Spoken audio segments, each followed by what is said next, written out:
Hello, I'm State Senator Jamie Eldridge. Welcome to another edition of Half Hour on the Hill, my cable TV show here at ActonTV.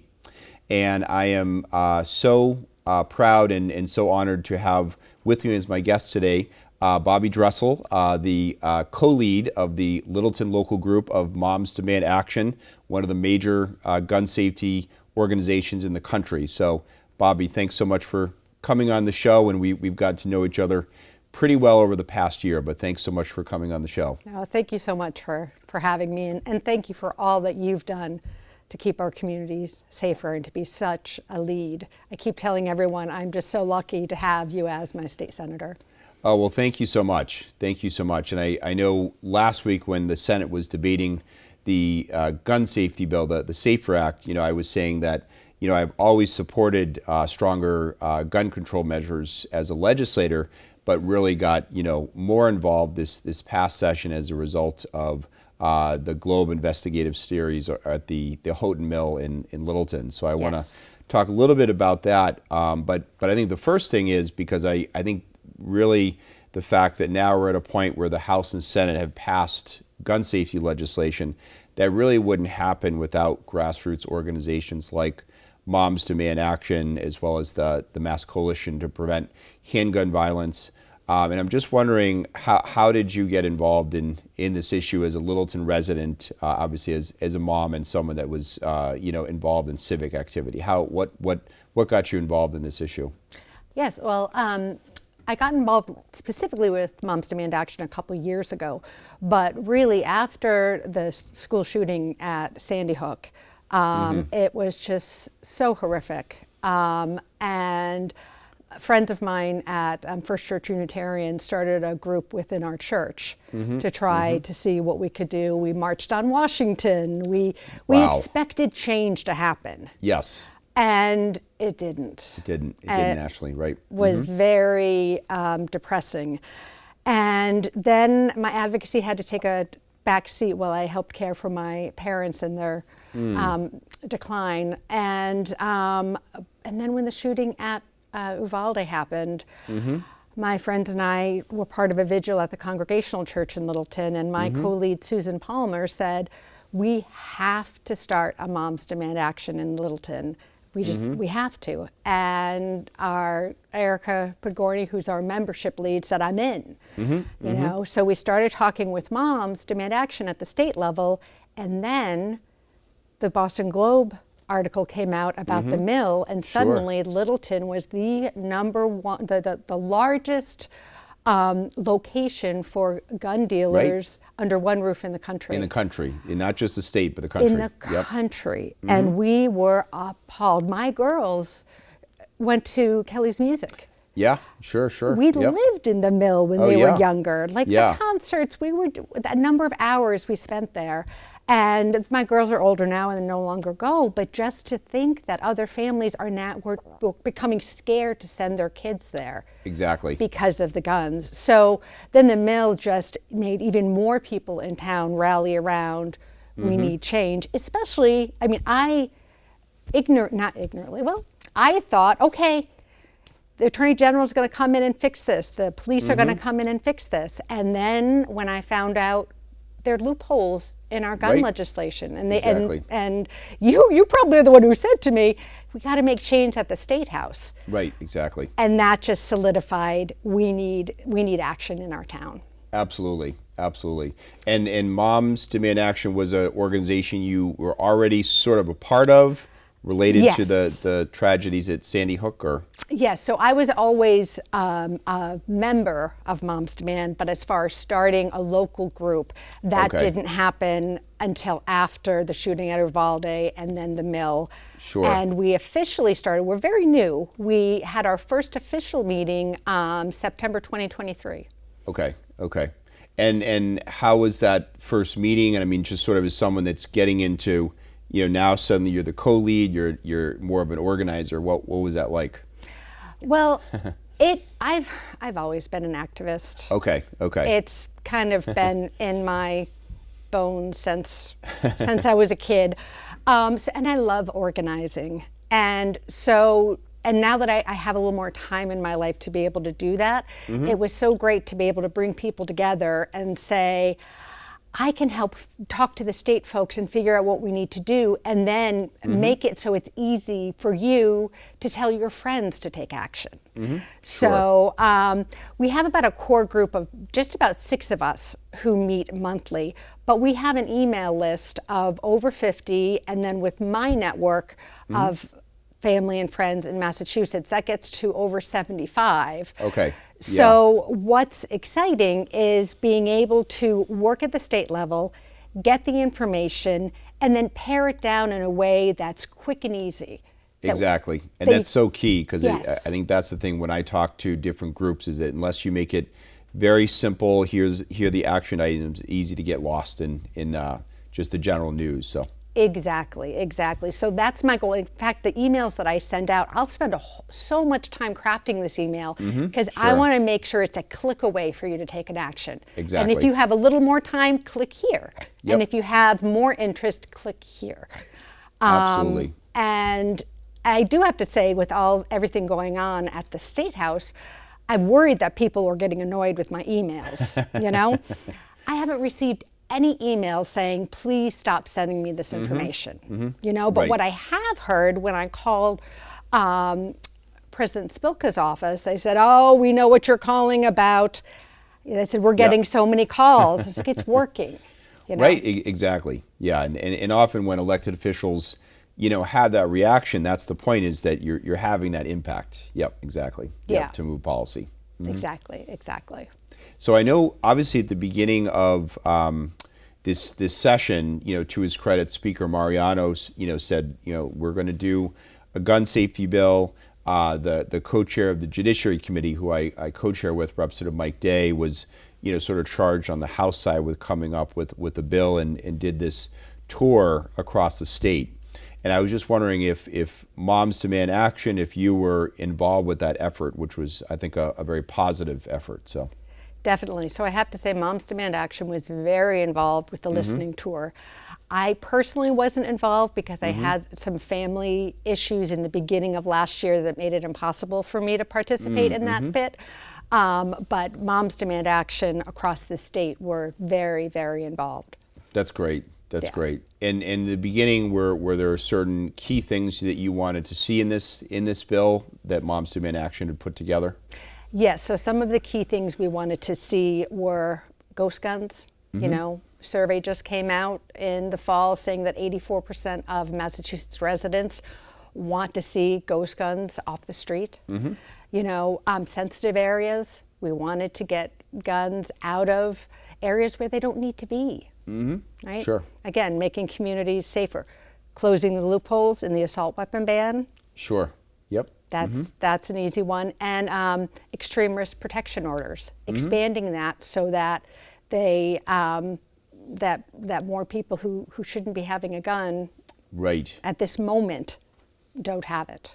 Right. To expand the list of people that could petition to have Yes. guns removed from someone they knew. Yes. Yes. Absolutely. And that how was the I know you said you sent a lot of emails. Was there advocacy events? Were you organizing chapter meetings? What was the organizing you were doing last year?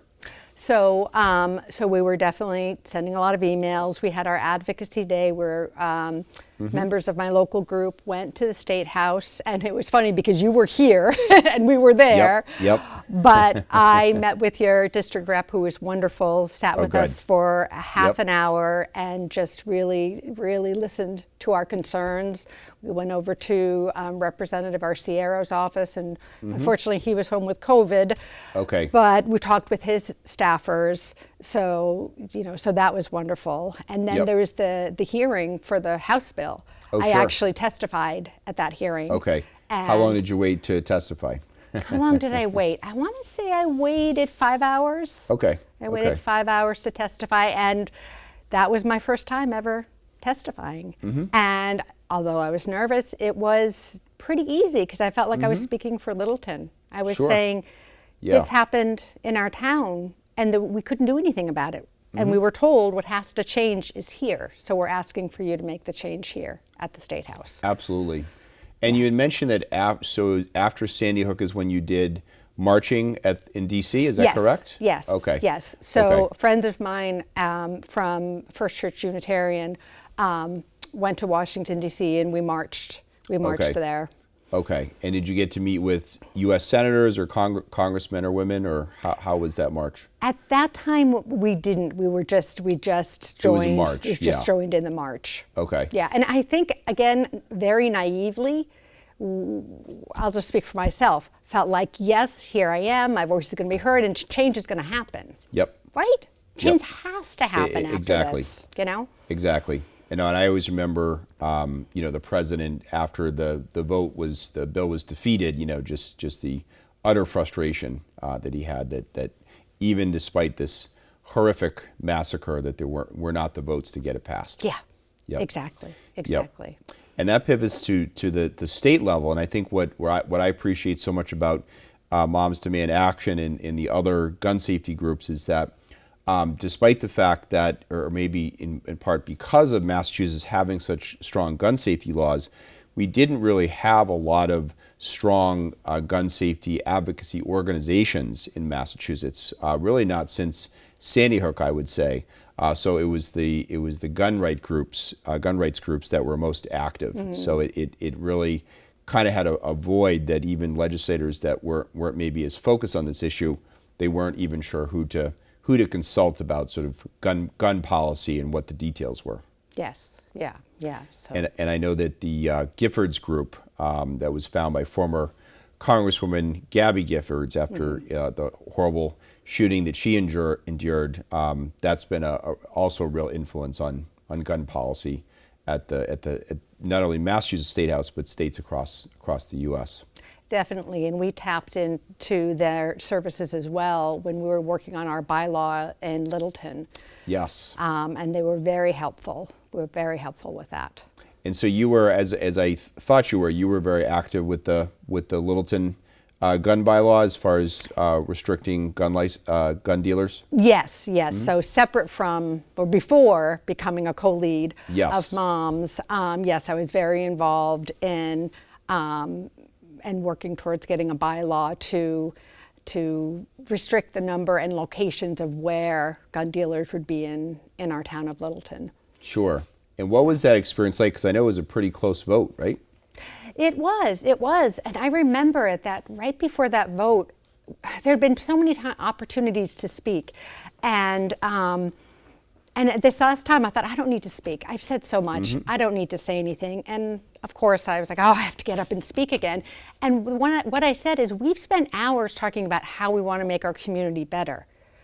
This is just making our community better and safer. Mm-hmm. We're not taking away people's rights from being able to buy a gun. Mm-hmm. We're just saying, let's not be known for the largest place, right off of 495 and 2, mm-hmm. the largest place to get a gun. Mm-hmm.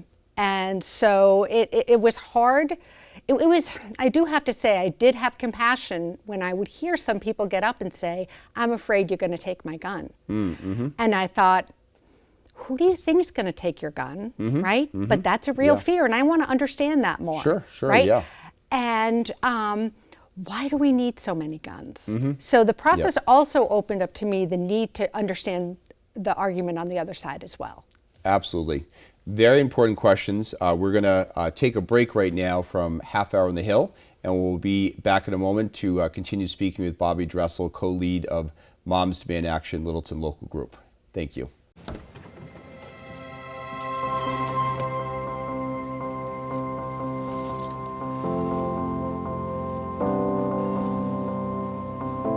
The impact of a meal goes well beyond feeding our bodies. Food can open endless possibilities for people to thrive.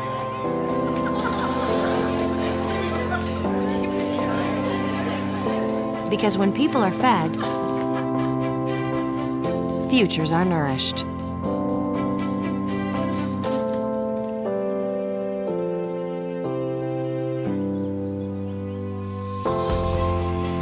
Everyone deserves to live a full life.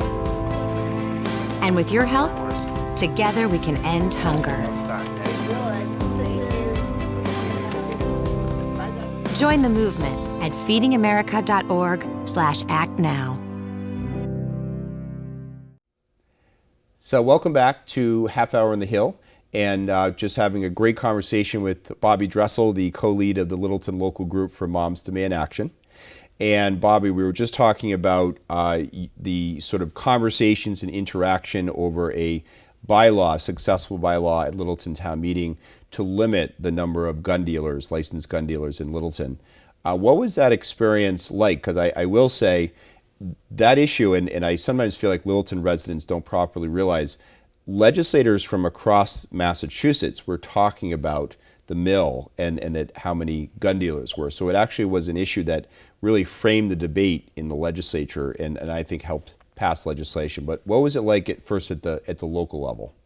So at the local level, I was again, naively surprised at how divisive it was. Yeah. You know, it really was divisive. And at the same time, like I said, and this was at a planning board meeting. I was at a planning board meeting, and I went up and I spoke my concerns.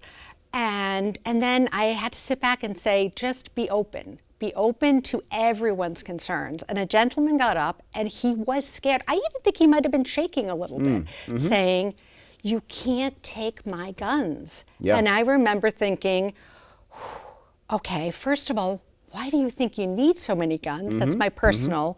Sure. And we're not going door to door taking away guns. That's not what we're talking about here. So I tried to open up to that other side as well. And since that time, I have found other people in my life who are gun owners who are saying, you don't know enough about this. And so I've been saying, tell me. Sure. Educate me. Tell me what I'm missing, because I want to understand. Sure. You know? And do you feel that did that education happen from gun owners? Were they specific in their objections or concerns or fears or? I have a particular person in mind that I need to sit down and be educated by him. You know, Okay. But we had a good discussion. Because I said to him, I said, "What about what's going on at the mill?" And he said, "Yeah, I don't like what they're doing, and you guys put too many regulations on us." You know, so I was open to say, "Okay, well, I need to find out why you think that, and can we get back to why someone shouldn't be secretly selling an assault weapon?" But I'm excited about having the opportunity with this person in my life to have that conversation without it being shut down. Sure. And I had a little bit of those conversations first when I went to the mill after the Globe story to the Houghton Mill in Littleton and interacted with some gun dealers that explained to me the process, the processes you have to go through to own a gun. But also, chillingly, as I've talked about a bit, including on my speech on the Senate floor, was presented with a Glock, which is a semi-automatic Glock, which is not allowed to be sold in Massachusetts, being defined as an assault weapon, and being told, well, we can't sell this gun to you in one piece, but we can sell it to you in pieces, and you can do whatever you wish when you get home. So that was very chilling. And just having those conversations between what we wanted to do around gun safety and what wasn't intended in terms of taking away people's guns that were legal, or their fears of sort of a government that was going too far. Yeah, and I have to say that's where listening to the Senate on Thursday was really inspiring. It felt bipartisan. It felt like it was hearing people's concerns about the Second Amendment and don't take away my guns, and I felt like there was a give and take, and that the bill that was passed was something that everyone felt good about. Absolutely. And that was really important to me. It was really important to me to be able to say, yeah, I support this bill, and it isn't one-sided. We have a very, very small Republican what do they call it? The Republican Right, they call crescent? it crescent. That's Crescent, right. Yes, that's you know. But their voices were heard and amendments Yes. were taken. Exactly. And for example, Senator Tarr talking about second offenders with Yes. with gun offenses. with gun Yes. offenses, Yep. not getting bail. It just brought the whole issue as this is our community safety issue. Sure. You know, it wasn't polarized in that sense. Obviously there were disagreements on certain things. Sure. Yep. But what rose to the top was this sense of we all want our communities to be safer, and how can we make that reasonable? Absolutely. Absolutely. Yeah. And what I talked about and what I'd filed at the beginning of this session was I did file, two major gun bills. One of them was to ban, ghost guns as well as the 3D printed guns. Very, very chilling that's possible. To have a state agency inspect gun dealers and not just local police, and then to expand the ability for police to remove someone's guns if they had a harassment or a restraining order against them, and therefore could perhaps be in a state of mind of committing an act of violence. And those versions of all three of those were in the Senate bill. But there were also pieces around the ERPO law, Yes. the so-called red flag law, as well as serializing gun parts. Yes, yes. So very happy with that. There obviously are some differences between the House and Senate version, and so right now is Moms Demand Action doing some advocacy around this, because the bills will go to conference committee and there'll be a negotiation over the bills. Yes, well, we're waiting to hear who Yep. is going to be on the conference committee, and Yep. we believe you will be. Is that correct, possibly? We will see. No idea, but I would certainly be interested, but we'll see. Yes, Yep. yes. So once we know who's on the conference committees, we're definitely going to encourage our members to make calls and to encourage the key points that I've discussed, and a few other ones that didn't make it completely in, like the House bill had the live firearm Yes, training, that's right. but Yes. the Senate said a study about Right. that, and it just, that again feels just very natural to me. If you're going to have a gun license, why don't we see how you know how to shoot it before you Right. take it home? So we definitely want to continue making our calls and our and have our voices heard as it's in committee. Absolutely. Yeah, I would say there were not too many differences between the two bills, but there are differences and an opportunity to make sure it's the strongest possible law coming out of conference committee and getting to the governor's desk. Yes, definitely. Are there other things that Moms Demand Action is advocating for, as far as gun violence prevention, budget measures? Because I think one of the things that came up a bit in the Senate debate is this is a public health issue as well. Is that particularly gun violence in poor areas, often urban communities, it's often tied to hopelessness or poverty or other crimes, and how to reduce sort of the regular daily gun violence that often happens in less well-off communities. Yeah, so one of the things with the Senate bill talking about funding the community organizations that Yes. are preventing gun violence. We are partnering with many organizations throughout Massachusetts, and we want to ensure that our partners in the most affected areas get the funding Right. they need to prevent this. To prevent the gun violence. I was recently at a survivors event in Roxbury. Oh yes, you had mentioned you were going to that. Yep. Yes, yes, and that was very important and very sad, right? To Yeah. hear these mothers tell their tales of, my son was with me and 20 minutes later, he wasn't. Yep. For no reason, and it is an unsolved homicide to this day, and some of them it's been 15 years. Yes. So ensuring that funding gets into these communities, and that the work that's being done to prevent gun violence is actually effective. Absolutely. It's definitely important to us. Yeah, and I think what I appreciate about Moms Demand Action is it's a combination of urban, suburban, and rural mothers and activists that are focused on addressing gun violence in every community and sort of the different ways that it happens. It's not just sort of the mass shootings that happen at schools, but it's also the kind of daily gun violence that happens in often less well-off areas. Yes, definitely. Our North Shore Moms Demand Action group is making connections with Lowell, and as you know, we are very new here in Littleton, but the hope is that we can make connections with groups in Leominster. Oh, great! So, so definitely we want to have our partners, and we have a group in Worcester that is very active with you know, in the community there. That is great. That is great.